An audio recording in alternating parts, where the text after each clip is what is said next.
Thank you for watching our March 15th edition of the program. I'm Nick Palmieri. And I'm John Myers, and it's fun to be back here at the anchor desk with Nick. He and I have done this many times before, so we're here now just to let you know what's going on. But it has been a long time since we've been actually doing this. All right, so we've aged just a little bit, but you can't tell by looking at us. I've aged well. And you know what we're here to do? We're here to celebrate BTV's 25th year in operation. And we're not alone. Many of the self-proclaimed news weenies from the 90s are here. They're in the studio helping with the production. We also have Pack 88 here for a studio tour. You'll be meeting them later. Now, there will be more reunions this spring with both an open house and red carpet premiere of a program that highlights BTV's volunteers. Here's a preview of that documentary.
Welcome back, everyone. BTV's second annual open house will take place on May 10th. The event will start at 6:30 p.m. with snacks and studio tours. The premiere of BTV 25 Years of Community Television will begin at 8 p.m. On to our top stories now. Another winter storm is packing a punch in town. Unlike Blizzard Nemo, it was a slow-moving event that dropped over a foot of heavy, wet snow. The Bridgewater Raynham Regional School District ended up canceling school, and the Highway Department worked through the night. According to published reports, approximately 1,000 homes lost power, but were not in the dark for long. Bridgewater may have a new accountant just in time for budget season. Town Manager Mike Dutton has selected Mimi Spa, the assistant accountant in Yarmouth. I've been working for the town of Yarmouth for the last 9 years. I did do a brief stint for about 5 months with a CPA firm doing auditing. I have my master's degree from Suffolk University. My bachelor's degree is from Suffolk. It's a bachelor's in business with a concentration in accounting. I've been teaching nights, 1 night a week at Cape Cod Community College. I teach a financial accounting course there. SPAR will take the post pending on-contract negotiations and the council's ratification. The maximum salary is $75,000. The accounting firm Sullivan Rogers has been providing interim support since November, after former accountant Janine Smith took the same position in Hanover. Bridgewater voters will be charged with selecting 3 new councilors when they go to the polls on April 30th. Incumbents Michael Berolini and Paul Sullivan have opted not to run for new terms. Former Council President Christy Colon resigned earlier this year, citing personal reasons. The deadline to pull papers has come and gone. John Norris and Sean Saunders have pulled papers for District 7, and Joshua Randall and Bill Rivers have both pulled papers for Councilor at Large. Randall and Rivers ran against each other in the last election, losing to Sheila Whitaker, who received 48% of the vote.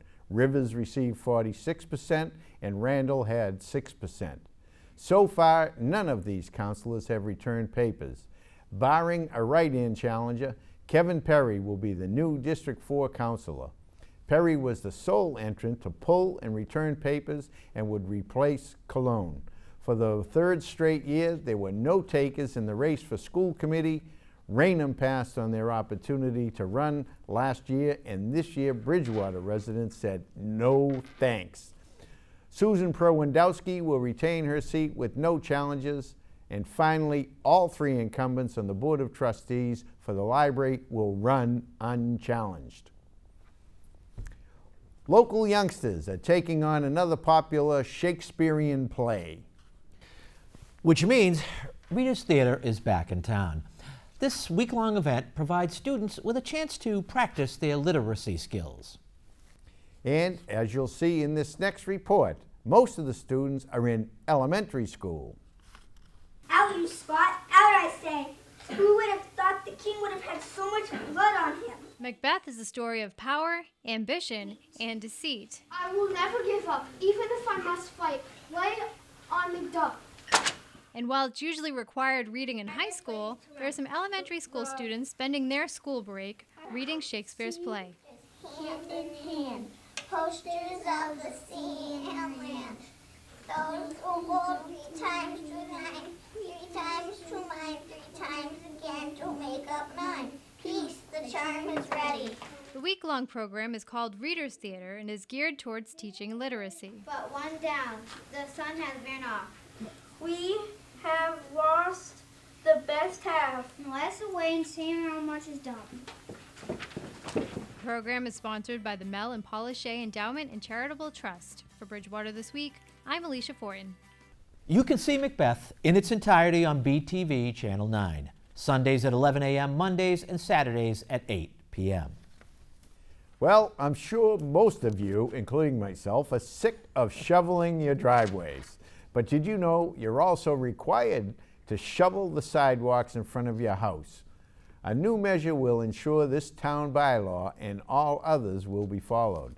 Bridgewater officials are creating a ticket book to be used across departments for anyone who breaks town bylaws. Here are some of the other offenses that can result in a fine. Let me help you a little bit with this, John.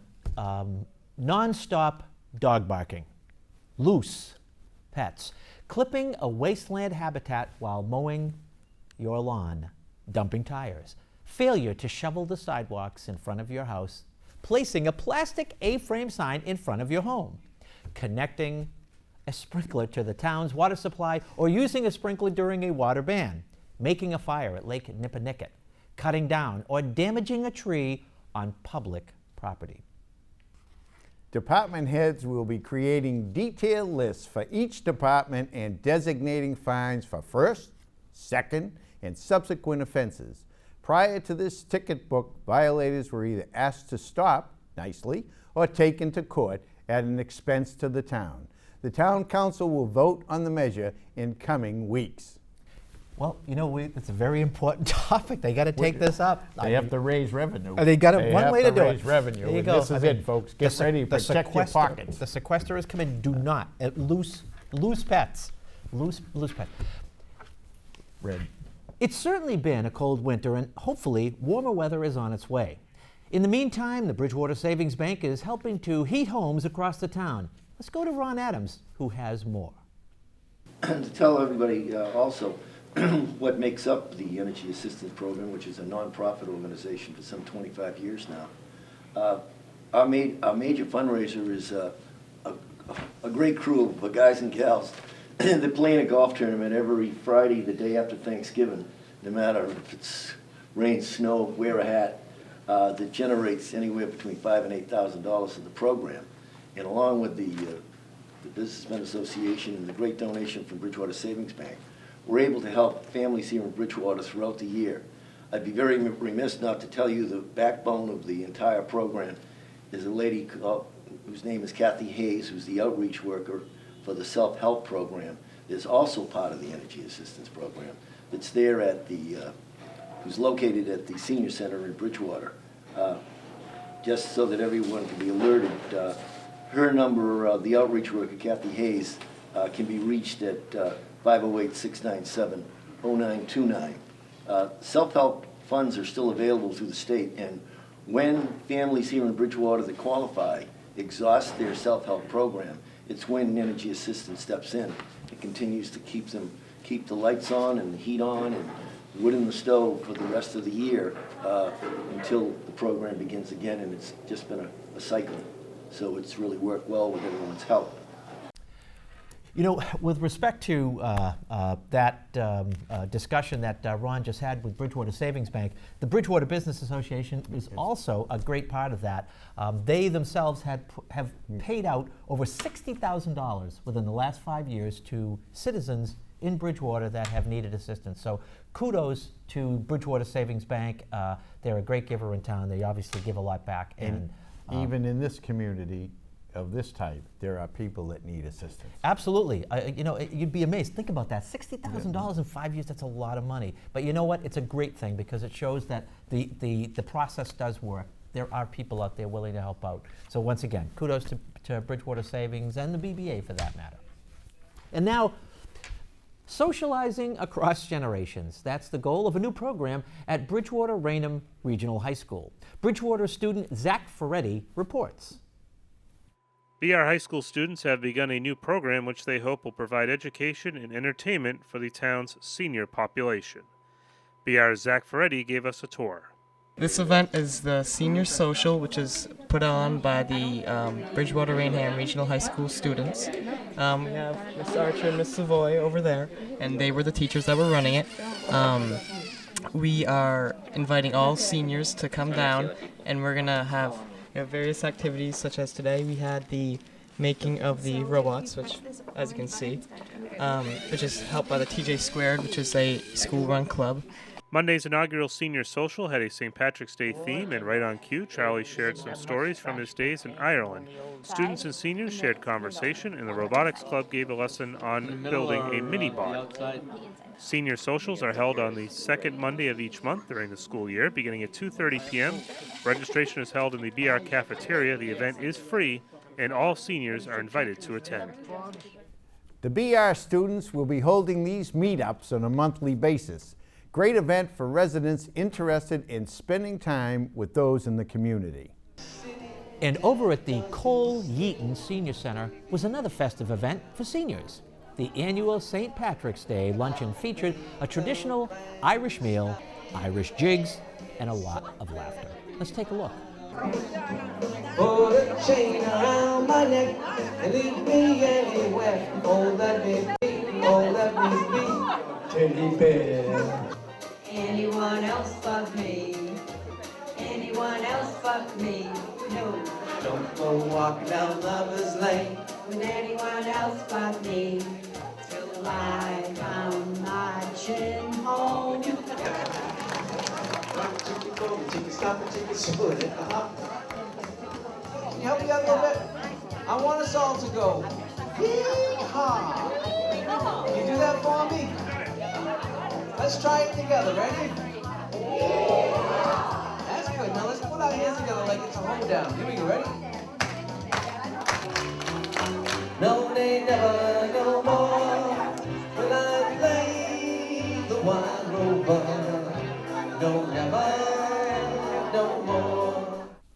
Senator Mark Pacheco is announcing the Massachusetts Life Sciences Center has awarded tax incentives totaling $1,715,000 to Dupuy Orthopedics Incorporated in Raynham. The award comes as part of an overall package of $28.3, or actually it was $23.8 million for 25 life science businesses. The aim of the incentive is to promote research and development in the life sciences field and address the difficulty in converting research into a commercially viable product. I am very pleased that the Massachusetts Life Science Center has awarded these incentives, said Pacheco. This award demonstrates our Commonwealth's continued dedication to the advancement of scientific progress. And of course, for those of us from the Bay State, chowder and sea shanties were aplenty at the Senior Center on March 19th. And there's dancing and there's fiddling and every kind of sort. It's a fine place for sailormen, that there port. And I wish, and I wish, and I wish, and I wish, and I wish as I was there. And I wish, and I wish, and I wish, and I wish, and I wish as I was there. That is the New Bedford sea shanty chorus you hear singing. Ring and the devil had done for the rest. Yo ho ho and a bottle of rum. They were in Bridgewater for this whale-themed event sponsored by One Book, One Community. The initiative seeks to unite the community through reading. Yo ho ho and the wind blows free. Oh, for a life of the rolling sea. This season's book is The Heart of the Sea, a novel about the whale ship Essex tragedy. The Essex sailed out of Nantucket in 1819, and 15 months later it met with a tragic end. A lot of the details in this book came about as a result of Thomas Nickerson, who was the 14-year-old cabin boy on this ship, and the records that he kept of his experiences there. One Book on One Community is a partnership between Bridgewater Raynham and the university. There are many other fun events planned, including book discussions and a presentation by the author Nathaniel Philbrick. He will be in the Horace Mann Auditorium on the university campus on April 2nd at 7:30 p.m. Now it's time for us to leave.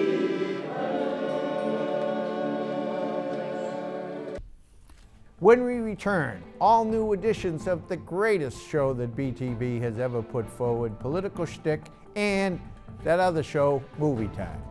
And now, Pack 88 will bring us to the break. This is Pack 88, and you're watching BTV. I took the pledge because men have a critical role to play in ending men's violence against women. I took the pledge because being a man means having the strength to promote equality, respect, and nonviolence. Be a man. Take the Massachusetts White Ribbon Day pledge. Join us, wear the ribbon, and be part of the solution. What does it mean to be a man? And it's be able to take care of your family. I'll be a provider, strong. Strong. Being a man is dressing the part, acting the part. Leader. Caring and firm. A presence. What you do, how you present yourself, make you a man. Help people, be conscientious of others. From this day forward. From this day forward. From this day forward, I promise to be a part of the solution. From this day forward, I promise to be part of the solution. I promise to be a part of the solution. Ending violence against women. In ending violence against women. Violence against women. From this day forward, I promise to be a part of the solution, ending violence against women.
Welcome back.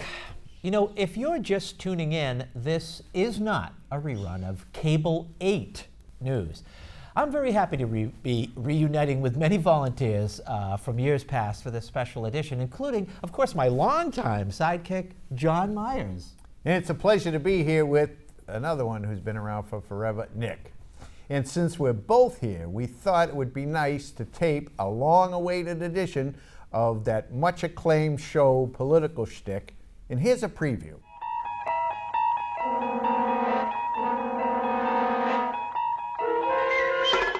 Yes, and the council it is. That was one of the things that, as we were finishing up before, and the reason pretty much the reason that we were off the air a long time ago, was that both of us were doing career changes. That's correct.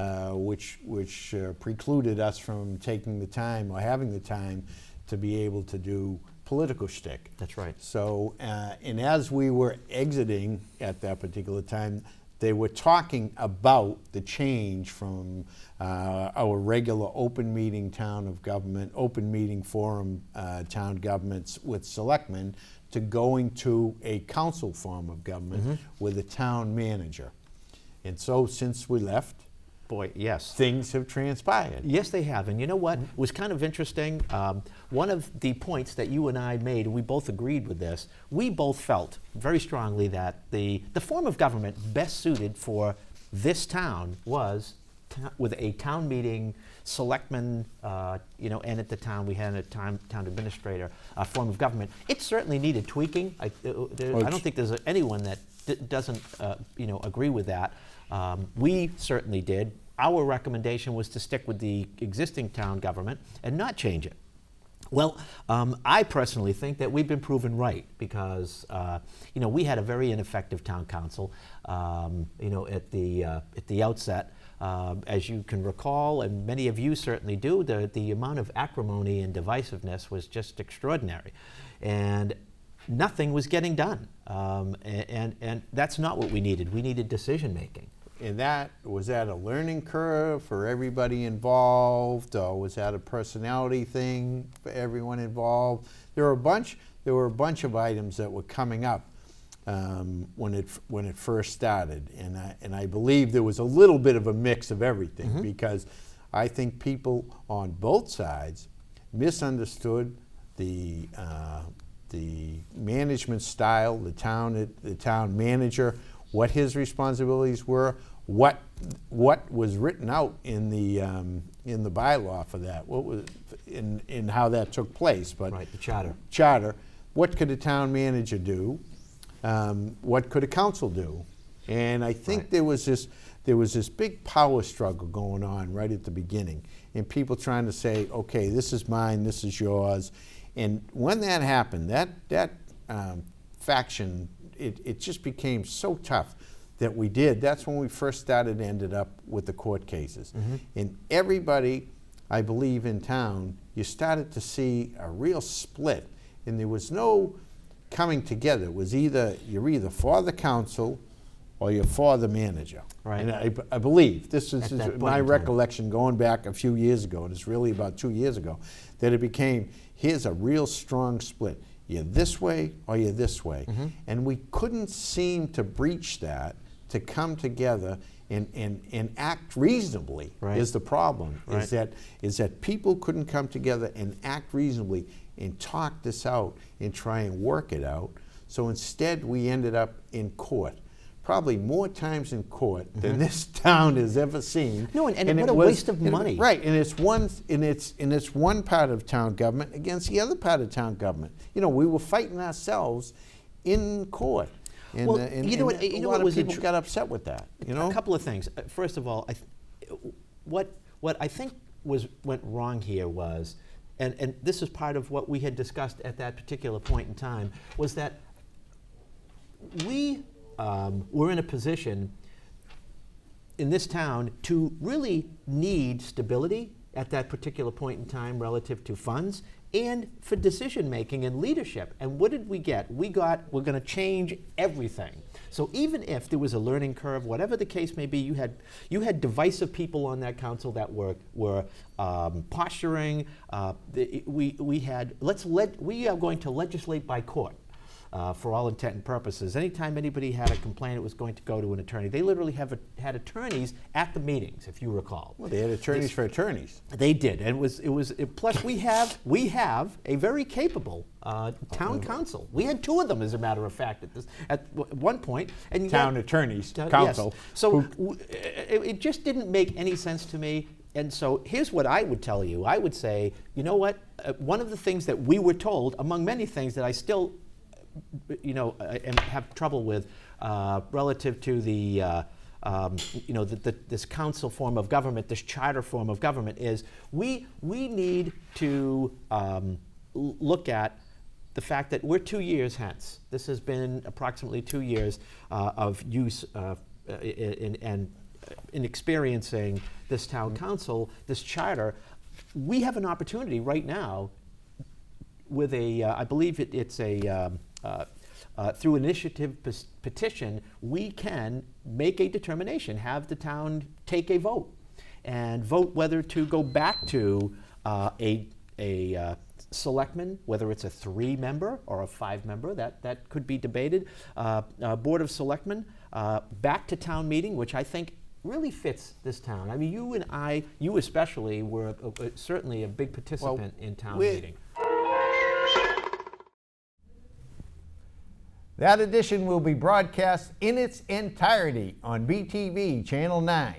Let's go now to John Luck with a look at how the Bridgewater State Bears fared in the NCAA basketball tournament.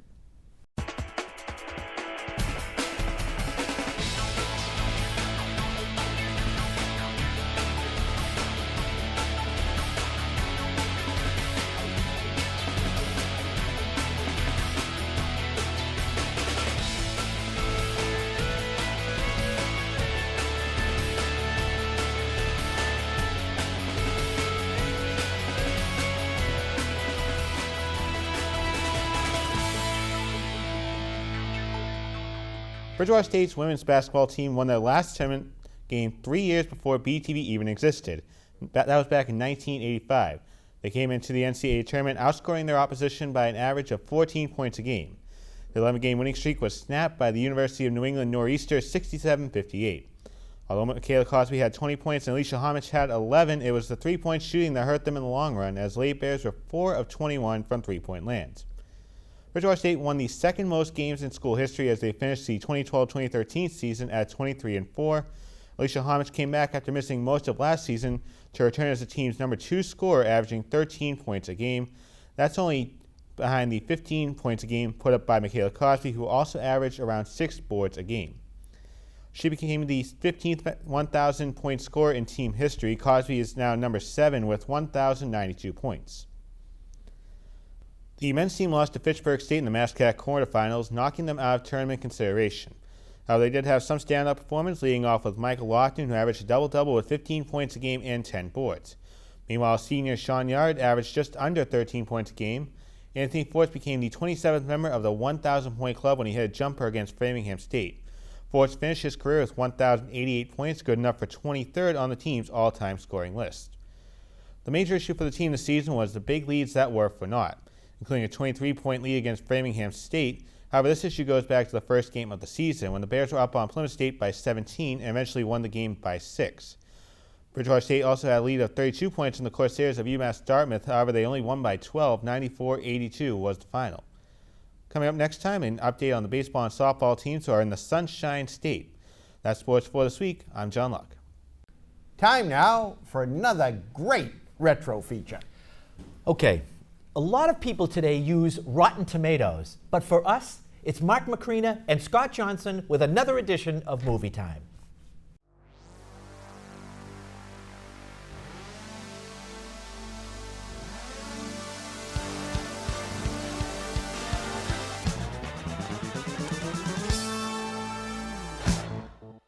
Hello and welcome to this special reunion of Movie Time. It has been 15 years since we've been getting our geek on, our film geek on, but we're back. Channel 9's let us in, and we could not be happier. I'm Mark Macrina. And I'm Scott Johnson. Welcome back, Scott. Thank you. And we also have our cheese back. The cheese is back. Brings back some memories. Yes, all bad. No, I'm kidding. They're all very good. A couple of good ones. Right. If you remember, this was our rating system for movies way back in the day when we used to review them. Mm-hmm. If we liked it, it was top of the cheese. If we didn't like it, it was bottom of the cheese. And if it was pretty good, middle of the cheese. Very creative. Very good. Yep. We couldn't do the thumbs up or thumbs down. That was already taken. That was taken. Very good. Anyhow, yes, it has been 15 years since Seems we like last. just yesterday. Yes. And a couple of things have happened. I've gotten fatter and Scott's gotten grayer. But we still love movies. We're dangerously obsessed with them. And we are here to talk about basically how the whole movie industry, films have changed since we've last been reviewing. Because a lot of things have been happening. And lots to cover. Oh, yeah. Money in the film industry is the big thing that catches me. In the 15 years we've been gone from BTV, 9 of the 10 top grossing films of all time have happened. Mm-hmm.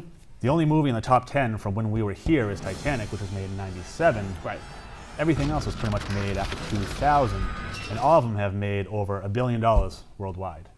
So we left it at that time. Which is crazy. We Right. should have been filmmakers, is apparently what it is. Yep. The average cost of a Hollywood big budget film back in those days was about $53 million. Now it's upwards almost $100 million. Mm-hmm. It's crazy. Yeah. It's absolutely crazy. And of course now we're talking about how, speaking of money, it's really become just that. And because of it, creativity has kind of taken a back seat. Yeah, absolutely. It's all remakes, reboots. They don't want to take chances coming up with a new idea because they don't know how it's going to sell. Mm-hmm. So they go with things that have already been done and hope that it strikes, lightning strikes twice. Right. Absolutely. And another big thing about, for me anyway, being a comic book nut, it seems that comic books especially are probably the industry's most profitable thing going right now. They're everywhere. And all the blockbusters, all the big summer blockbusters that we looked forward to in our day, sound really old, but in our day, it was, Independence Day, it was Jurassic Park, and now it's pretty much, it's which comic book superhero movie are they going to do next, which I don't really have a problem with, but it does kind of get to be, it's like, it's been done, it's like a reboot of superheroes, where it's the next idea of Superman, the next Batman, and really, again, that kind of stagnant creativity is still in there. But at least with the comic book style movies, they're actually taking it more seriously, right? Giving it kind of an adult approach, and which is why Avengers is the number 3rd highest grossing film of all time. Very great film too. Very good film. Yep. And of course, back in the late '90s, comic books were not taken serious at all. We had comic book movies. We had Blade. And there was, they were already making attempts at starting the Hulk, and Spider-Man was in talks, but we still really only had really bad Batman sequels. There was really nothing else other than that. Batman became Technicolor. Mm-hmm. Nipples on the Batsuit. Nipples on the Batsuit. Yeah. So like you said, they're being treated more serious How many now. Batmans do we need? It was like 4 Batmans. In fact, they're already thinking of rebooting Batman yet again for the upcoming Justice League movie. So, which could be cool. Maybe we can understand them this time. I'm hoping so because, while we got a great Batman trilogy, Dark Knight Rises, we got a Batman that just could not talk right. You'll be in a better jail forever. What? With all his money, he could have bought a Lossinger, been able to speak properly. Mm-hmm. But, And what else do we have going on here? We have the horror genre, which is something that we, at the time, always talked about. It was our favorite genre, still is, and but that has also changed. And it's also been really hard to find a really good horror film as well. Yeah, back in the day, the horror films kind of were about good stories that had some scares in it. Now it's all pretty much putting teenagers or young adults in just scary situations where a cat might jump out of a shadow, and maybe we'll throw a little bit of a story in there. And it's just become kind of weak, and the vampires in Twilight sparkle. Right. Basically, vampires have been watered down, and the only other monster that's reigning supreme is the zombie movie. The zombie fad is still kicking strong. Yep. Out of all the classic horror characters, a zombie has always been my favorite. Zombie movies. So I'm glad it has its day right now. And of course, you got World War Z coming up, which a lot of people are anticipating. You got Walking Dead on TV. So Zombieland a couple of years ago. So they're running, neck and neck with vampires. Werewolves are getting no love. I'm not happy about that. They're too hairy. Girls don't find them attractive. I'm hairy myself. I find that offensive, but there's a mental image for you.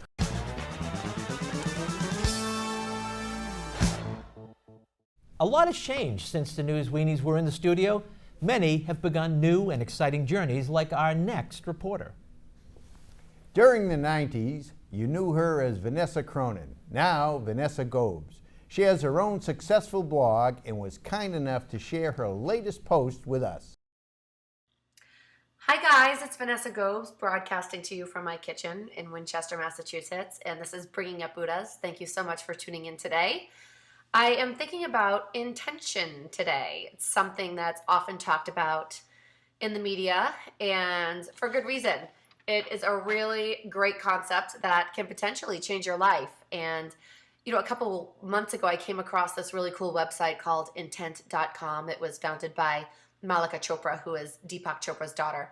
And she set up this social media site where you can log on and join this network of folks who are setting intentions and use it as an opportunity to set your own intentions. And people can support you who are in the network and offer you advice or answer questions or ask questions. And it's just a really interesting way to set intentions, to broadcast it to the world, and to keep honest to it, because that is one of the things that you need to do when you're setting an intention is you need to write it down, you need to share it with other people so that there is a sense of ownership of this idea of what you want to do and this goal that you want to achieve. And when other people know that this is our intention, we often feel the need to get it done. Because if nobody else knows that we're doing it, sometimes we're like, oh, maybe I'll cheat a little bit or I'll start it again next week. But when other people are out there knowing that you're doing it, that makes all the difference. So basically, intention setting is creating priorities over a period of time that will help you to achieve a goal and create a better life situation for yourself. And, you can do something personally, something professionally, something for your family. You can encourage your children to set intentions. It could be anything from keeping your room clean for a week to eating better or exercising. It can be, I won't engage in idle gossip for a week. It can be, I'm going to stay off Facebook for a week. It can be, I'm going to do 3 things every day for this month to grow my business or to create a new career path. So there are all kinds of directions that you can go in, and they're all valuable and wonderful. And they're all custom tailored for your life, which is the best part because you have the ultimate control on this. You are the intention setter and you have the power. So when I got on here and when I did this for the first time, my intention was that I was going to cook dinner every night for my family for 1 week, which doesn't sound overly difficult, but I really hate to cook. So it was challenging for me. So that week I had written it on intent.com and I knew that I had to do it. And wouldn't you know it, every single day that week, there was a nice dinner on the table for my family, and there was not a hot dog or a bowl of macaroni and cheese in sight, which, again, for me, it's a big deal. For you, it might be something different, but for me, that's what I needed. So I encourage you, I challenge you right now, or maybe after this broadcast is over, to think about your own intentions and think about your life and how you can improve it, because we all have things to improve in our lives. And also challenge you to question if the things that you're doing right now fall in line with your overall life's intentions. So maybe you're taking on burdensome projects that aren't helping you create the best life that you want to create, and therefore they're not aligning within your intentions. And that's huge because that also helps us say no to people because it is so hard to say no to people. And I think you can do it. If I can do it, you can do it. So go for it. Go ahead and broadcast it on your Facebook page, on your Twitter, send it out in a text or an email. And if none of those things work for you, if you're not a social media type of person, write it down on a piece of paper and stick it to your computer or hang it on your bathroom mirror and to let the people in your household know that you are setting these intentions for yourself, and ask them for their support as you're trying to achieve these great things in your life. Thanks, Vanessa. You can see more from Vanessa at her blog, bringingupbuddhas.com. For typically isn't a word you'd hear in a library, but on Sunday, March 10th, the Bridgewater Public Library was transformed into a miniature golf course. The event was organized by the Friends of the Bridgewater Public Library and supported by local businesses. There was also an adult fundraiser the night before with a wine and beer tasting and networking event. All proceeds will go towards educational materials and children's programs. Local athletes, listen up. BTV is now airing a new sports program dedicated to highlighting youth and high school sports in New England. Here is a preview. What does it mean to you guys, if you guys can just give us your vantage point? What does it mean to you to play for playing Trojan football?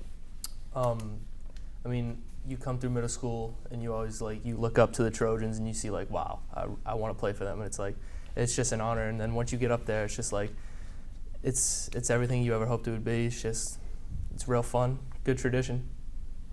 What about you, Joe? Yeah, my brother played when I was in middle school, so I grew up going to all their games and stuff. So once it was my time to come, it was fun. Worked hard at it. So it's just something you take pride in. Is playing for BI. Definitely a privilege playing for Dan Bjorn. He teaches you a lot of stuff, makes you a good person. Definitely changes your way of football and makes you just unbelievable football team. And we've always been good. We've always been successful. So it's nice playing for a successful team, not having any bad seasons. Now, if you'd like to be featured on the show, contact Dominic at 4deepsportstalk@yahoo.com. Let's take a look at some of the news and notes coming up around Bridgewater.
Well, that's all the time we have for this week, and it's kind of hard to believe, John, it's actually probably been at least 10 years since we have done the news. And I tell you, it probably hasn't been done as well as we've probably done it again. We did this in one take without any mistakes or anything like that. We're just the ones that you know what it was? be, It was. I think it was the magic of us and the weenies. And the weenies. It brought back many, many, many different memories from way back in the past. Yes, it did. If I could remember them. Yes. But it was great to have them. And again, the thing that happens here is that everybody's volunteers, so it's great to have all the volunteers come in and do all this stuff. Absolutely. So now there'll be an all-new edition of Bridgewater This Week on March 29th. I'm John Myers. And I'm Nick Palmieri. Thank you for watching. And have a great, safe week, everybody. Bridgewater officials are creating a ticket book to be used across departments for anyone who breaks town bylaws. Here are some of the foolish other offenses that can result in a fine. Oh, did I say that? Sorry. Keep going. I think you should leave that in. That was awesome. You know, Bridgewater has its own version of Siskel and Ebert in Mark Macrina and Scott Johnson, and they are back for a look at film in this edition of Movie Time. Aren't they both dead? I was just going to say, one's had a stroke and the other's dead, Nick. But they're legends. They're legends. Well, okay, all right. Ready. In 3. In 3. Wait, what? Who said it? Me or you? In 3. 3.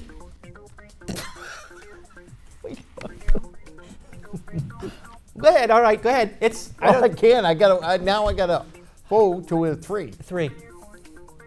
Glad I gave up drinking. There you go. Doesn't sound. I'm sorry. Okay.